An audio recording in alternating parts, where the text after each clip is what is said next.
So if you have purchased a 500i, and if you haven't and you're thinking about it, I would stop thinking and start moving. And I'm not saying this for any other reason than I own a 500i, and I just ran another 500i here, which is actually different than mine. You got this wild man here going steady and his partner beside him. I'm telling you, friends, I see all this freaking lightweight metal flying, flicking everywhere. So I asked these boys if I could have a peek through here. Can you bring that up in here? We're just looking at some transfer work. It's just, friends, it's just clean. They're porting a lot of sauce, friends. Half work on the exhaust there. Yeah, exactly. But that's a lot of sawdust you got down in there, buddy. Oh, we make a lot of chips. Look at it. The whole bottom's full.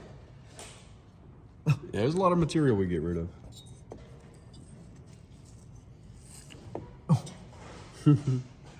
Very interesting. This is always, you know, oh, and there's our exhaust port, friends. Look at this. Just about halfway done there. Yeah, you're just still plucking away, but look at it, it's good, buddy. It's clean. Yeah. The 500i's are a nice freaking saw to work on too. Like the old 372, they sure poured up nice, don't they, Jake? They do. Yeah. Yeah, we get a lot of gains out of the 500i. Yeah, well, I've noticed that. I've definitely noticed that. So these boys are going away here. Of course, I know that, you know, since I started kind of talking about them and working with them a bit, obviously their lead times have changed. That's a good thing, friends. That's a good thing. When you get into a small business like this, it's funny, somebody said, I forget, we joke about it. Somebody said, Buckin's going corporate. I'm like, corporate? Yeah, 3 guys in a barn. they were laughing at me because I said, yeah, we're corporate. 3 boys in a barn. Kind of joking with them, but it's true. It's 3 guys in a small town building something. And I'll tell you right now, and you guys know me well enough now, if the saws didn't perform, we wouldn't be having this conversation. It's that simple. And that 572, I mean, they ported the 500. That was my saw. They ported my 500, just said, Buck, and send us your 500. They actually gave me a ported 572, brand new, and the 201. So, and you guys gave me the 2511T too. And I'm just telling you square. I've been impressed. I've been impressed. So, and not only at the power of the saws, like the gains. That's not the only reason I've been impressed. This is why I'm impressed. Like, they're in it, friends. These boys are in it. Their lead times we talked about in an earlier video, I think are now close to 4 months. So, that's for ported saws. That's for ported saws. You can still get all your freaking chains and bars and everything and all that stuff. They're getting into the climbing gear and the ropes and all those things. You can get your stuff here, but the ported saws, the hands-on work. Old Finn here, he's nose deep in a 500 himself right here. Look at this guy. I'm coming over to bug him, friends. There's one of the done exhausts. Oh yeah, so that's clean and done. It's shiny, man. Jeez, they're bigger than stock, aren't they? Just a bit. Yeah, yeah, very nice. Yeah. Well, here we are, friends. We were fortunate enough. Well, we got wood laying down everywhere here. So we're just on a little site, friends, and we're gonna do a little R&D on a pipe with a freaking spark arrestor. Oh, it's warm out. Oh, it smells neat here. Oh, there's the boys. Everybody's here. Damn, it smells good around here. That rain smells nice.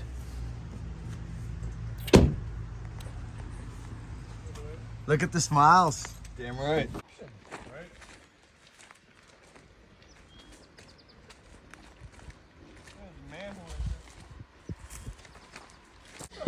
Nice thickness.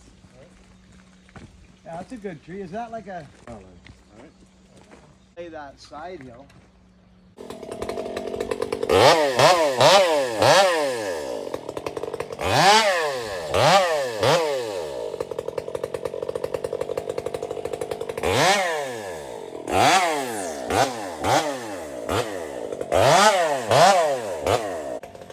So friends, I'm going to voice over here for a minute. I can only believe that these would be dead ash trees because they're rock hard and they're around frequently. This stuff I'm cutting down is some kind of Japanese or Chinese bamboo. You could literally just walk right through it. It's not hard to cut. It's actually hollow and soft. It's like you can just mow it right over. But I'm just prepping these trees. They're snags. They're very dead. And we're gonna put this saw to work with that muffler from Mark on it. And I'm just in my glory right now. But as you see, well, we already showed that. I said it's all in the prep. So that's what we're doing here. Prepping this up, getting a place for me to run, move, and get undercuts and backcuts in these trees. But the thing is, friends, they're leaning hard to the road. They're leaning straight out on a pretty hard angle. Kind of leaning to the south, to the sun. So we get into this here, friends. Let's have some fun.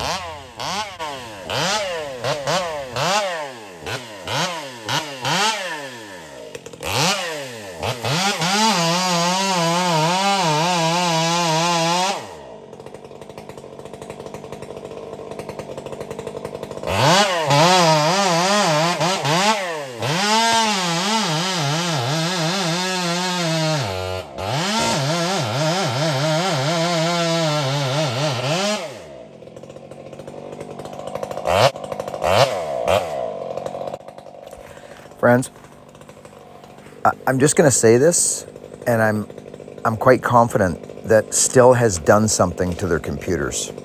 My saw does not run like this. I have to work very hard with my saw to get it to zing and cut small wood like this. I'm not joking you, friends. I will show you stuff with this power saw that you'll be like, I worked for months to figure mine out. This one just did it out of the box. It's ported, mind you.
Friends, you know my journey with the 500i. You know it.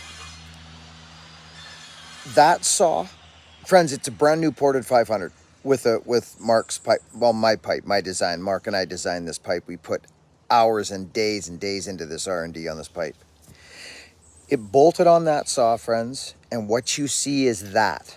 It's that. So really, the raising here, the raising up and the lifting is of Ripsaw and Mark. These two people, these two entities. Mark is building his website. I'm not selling pipes. I'm the race car driver, the R&D man.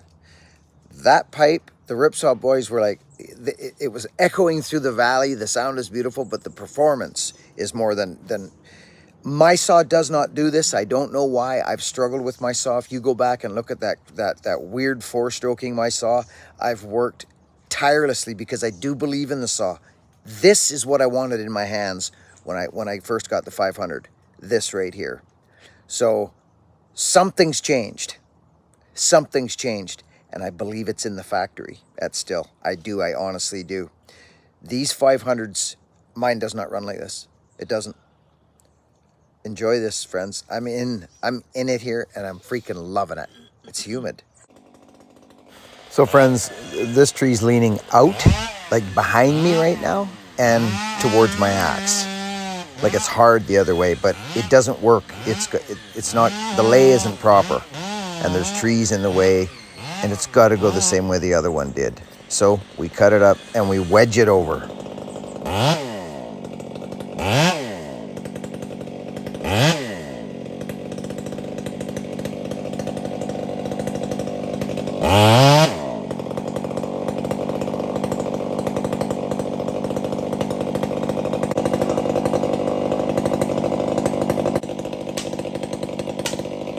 So friends, banging a snag is never smart, but if you have to, you tap it a couple times and you look up right away after. You don't just put your head down and start smashing on a snag. Your day's gonna change and it won't be for the better. You just want to fall it into its lean. That's what the protocol, that's the game. But here, it wasn't a horrible lean, and this ash, I'm starting to understand it a little better now. I've knocked a few over.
That saw is completely different than mine.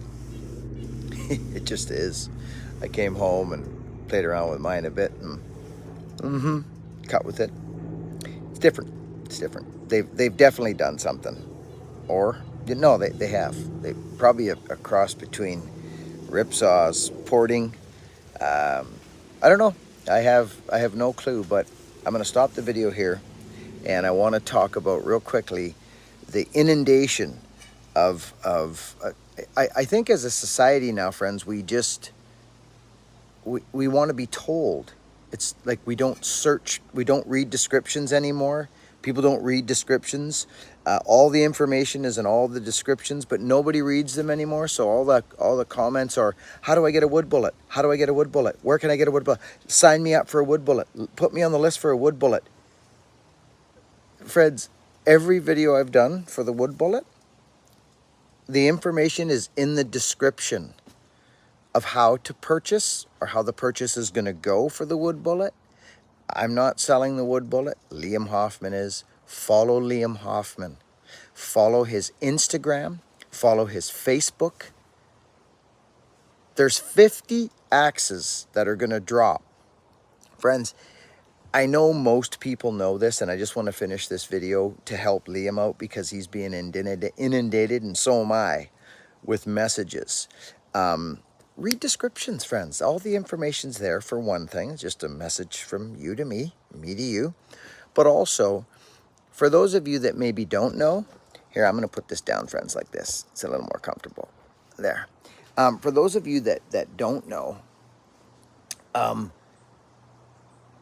Hoffman is a hand-forged guy. He makes hand-forged axes. I'm not going to sit here and describe to you how a hand-forged axe is made and how that process goes and why you can't sell 500 in a month. It's not a stamped-out product. It's not a Council tool. It's not a... I don't know any other names of companies that do that, but Council is one of the good companies that actually can produce many, many axes. The process is different. So it's not a stamped out product. It's hand forged. So his goal, just so everybody knows, Liam's goal is to make, I think, every quarterly, which would be every 3 months, is to drop an amount, probably 50 to 75, somewhere in there. But I think 50 is his goal. It would be nice if he could get a bit more, but friends, they take freaking time. They take time. So especially to have a product that is stamped and looks, fairly close, except for the forge marks, which is what we all like. But I have plans, friends, to work with a couple other companies probably down the road in something that's more obtainable for the gentleman who perhaps can't afford that axe, because they're not going to be cheap and they're not going to be really expensive either. So, but that's his goal, friends. And I've never pushed him. I've never said, hey, that's not enough. It was in me to produce this axe that, friends, I threw it around again the other day. Oh my goodness. It's beautiful. It's beautiful. Check out his Instagram where he lays that piece of steel across he took it to the levels that I wanted it to be at. All the little nuances that I talk about through the last years and years of my videos. He's done it. He's done it. The only one who's done it, actually. So that's his goal. 50 every quarterly. So if you miss the first batch of 50, wait 3 months and get ready to go again. That's just how he does it. So I hope that helps. But there's no sign up. There's no nothing. It's when they drop, which is on the 9th, friends. On the 9th of August, the 50 will drop. They're going to sell in approximately 30 seconds. I think that's just what's going to happen. So they're going to get out there. People are going to do their thing with them, and we're gonna see how it goes. So I'm excited, but I wanted to put that out there though, so that someone who sees this video, hopefully, won't send emails everywhere and freaking out that, you know what I mean? Just read descriptions, friends. It's all in there. So we have a lot of footage to go through on this job. Not a job. It was more of a visit and a factory tour. I wanted to show a little bit of their porting and what they're doing in there. I'm actually riding Eric right now. I want that 500. It's different than mine. I know, Eric, you're watching right now, but it's different than mine. Something's changed. It's what I wanted in a saw. So it'll be Ed Bunyan, I'll guarantee that. Friends, work hard, be honest, and be kind. We'll see you on the next video.